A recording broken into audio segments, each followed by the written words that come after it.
Hey everyone, glad you're back with Capital Conservatives. Today I've got a wild one for you. A Judiciary Committee showdown where Senator John Kennedy puts two federal court nominees, William Mercer and Stephen Meredith, right on the hot seat.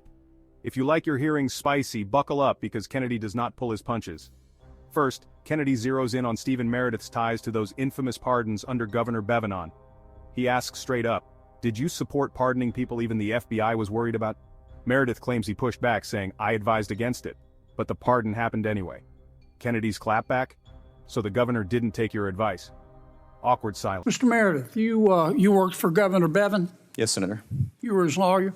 I was one of the lawyers in the office, Senator. Okay. Governor Beavenon issued some controversial pardons, is that right? He did, Senator. The FBI investigated those pardons, did it not? Yes, Senator, that's right. Did the FBI file charges against Governor Beavenon? My understanding is they did not, Senator. Okay. Did you advise Governor Beavenon on any of those controversial pardons? The only controversial pardon that I advised him on was one for Mr. Irvin Edge, and I recommended that Mr. Edge not be pardoned. And was he pardoned? My understanding from reading news articles is that he was pardoned. Okay, so the governor didn't take your advice? Apparently not, Senator. Okay. But you didn't have anything to do with any of the other controversial pardons? No, Senator. Okay.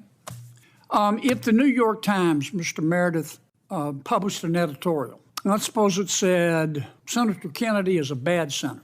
We don't like him. We think he's an ignorant slut. And I called the New York Times. And I said, okay, I want to write a letter to the editor replying. Can the New York Times tell me no? I believe that I believe they could tell you no, Senator. Well, what if I said, if they told me no, I said, okay, I want to buy a full-page ad that says John Kennedy's a good senator. He is not an ignorant slut. And they said no. Can they do that? I think the First Amendment would allow them to exercise editorial discretion and control over the types of ads they want to sell. You think it's purely a First Amendment case? There could be. I mean, I think there are potentially other laws that could govern how they make their decisions to sell ads. But I think if they're making a decision about whether you can buy an ad that says Senator Kennedy is a good senator, I think I think the First Amendment would allow them to exercise. Suppose I'm. Here's what I want to know. Should advisors be blamed when leaders go rogue? Drop your take below. Then Kennedy turns up the heat with a free speech bombshell. He tosses out this wild scenario. If the New York Times calls me an ignorant slut in an editorial, do they have to print my rebuttal? Meredith fumbles, finally admitting no, the Times can refuse. Running for re-election after this editorial. And I go to my local television station and I say, I want to run a political ad. And they say no. The New York Times says you're an ignorant slut. We're not going to run your ad. Can they do that? I think that's governed. That's governed by different laws pertaining to the airwaves, which are governed by federal statutes. There's only one Constitution. That's right. How can a news organization deny me the right to reply to an editorial that denigrates me, but yet I have a right to run a television ad that says the New York Times is wrong? I think as in order to have permission to use the airwaves, I think federal law requires TV stations to give equal time or equal opportunity to buy ads. Why is that constitutional? Well, it's constitutional because my understanding, at least, is that the federal government controls the airwaves. Essentially, are federal property that the federal government can regulate and authorize the use of. Yeah, but the federal government has to abide by the First Amendment, doesn't it? It does. I don't know. Explain to me how the New York Times can say no to me wanting a right of reply, but a TV station can't prohibit me from replying. Senator, my understanding of the law is that the airwaves would be a public resource that the federal government regulates. You think they're a common carrier? I don't know the law on this specifically, Senator. I don't know that the common carrier analysis would apply there. Perhaps it would. I don't know. Kennedy pounces. TV stations have to give equal time, so why not newspapers? It's a brutal point about how media rules aren't always fair. And yeah, it gets you thinking about big tech and media bias. Next, Kennedy grills William Mercer on government overreach. Could Congress just wipe out local zoning laws? Mercer says, no, that's up to the states. Suppose I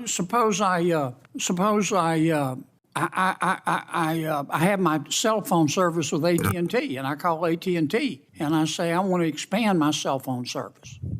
And they say, nope, we read that New York Times article. You can't do it. Can AT&T turn me down? I think theoretically they probably could. Oh, how? Why? What basis? Well, I take that back. You're right. They probably can't because it's the same thing. Why? They're using the airwaves as well. They're a common carrier, right? I think that analysis probably applies there. That's right. Okay. Mr. Mercer, can Congress pass a law that says cities are no longer able to participate in zoning? We're going to take it over at the federal level because we don't have enough houses. Would that be constitutional? Senator Kennedy, I don't believe it would be. Why not? I believe that's the sort of thing that the Constitution has, not given Congress the authority under Article 1 to do that. And in fact, Why not? On what basis? in our system of federalism, those things that are not set forth in the Constitution are reserved to the states. And zoning is one of those quintessential public health, safety, welfare matters that we reserve to local government to resolve. And so I don't believe it would be permissible for this body to attempt to codify something in that regard. So local government would win in that instance. But Kennedy's got receipts. He asks, what if a city charges $50,000 for a building permit? Is that a constitutional taking? Mercer stumbles, Kennedy drops Supreme Court precedent, and it's clear. These nominees are getting schooled. And after all that intensity, Kennedy just goes, y'all hungry? I mean, only Kennedy could flip the mood like that. That is my understanding. Okay, suppose local government came back and said, not only now that we've won and we have jurisdiction over our own zoning and our own housing laws. If you want to build a new house in our city, the permit is now $50,000. Can they do that? Senator, essentially, I think the same analysis applies. I think that the local government would have the ability to establish that, and I don't think Congress could overrule it, and I think they would have the inherent authority to do so. Why isn't that a taking under the United States Constitution and the Fifth Amendment?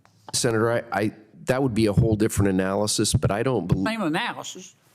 We just established they have the right to zone as they wish. So and to regulate local housing. They're doing it. They're saying $50,000 to get a building permit.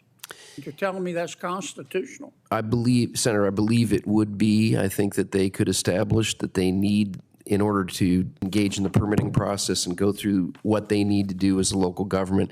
I doubt very much whether that would be a violation under a compensable taking under the Fifth Amendment. You familiar with Sheets v. County of El Dorado? Senator, no, I'm not. That is not something that I've encountered in my practice. The Supreme Court struck down a $23,420 fee for a permit to build a home. I was not familiar with that precedent, Senator. I'll make sure. At some point, local government, which has wide discretion when exercising its police power, at some point, their actions can step over the line, can they not? That is true, Senator. And violate what? The takings clause? In this case, I'm not familiar with if Sheets was based upon the Fifth Amendment or if there was some other analysis, but... It was Fifth Amendment. Okay. Y'all hungry? I am. Yes, Senator. Okay. All right, gentlemen, thank you. Thanks to all the nominees today. Written questions for the record may be submitted until August 6th at 5 o'clock. We would ask you to respond promptly. This hearing is adjourned. But seriously, these hearings matter. They show us how potential judges think about your rights, speech, property, government power. So, which moment shocked you most? Sound off in the comments. And if you want to stay on top of every political battle, hit that subscribe button, ring the bell, and join the Capitol Conservatives crew. Catch you in the next one.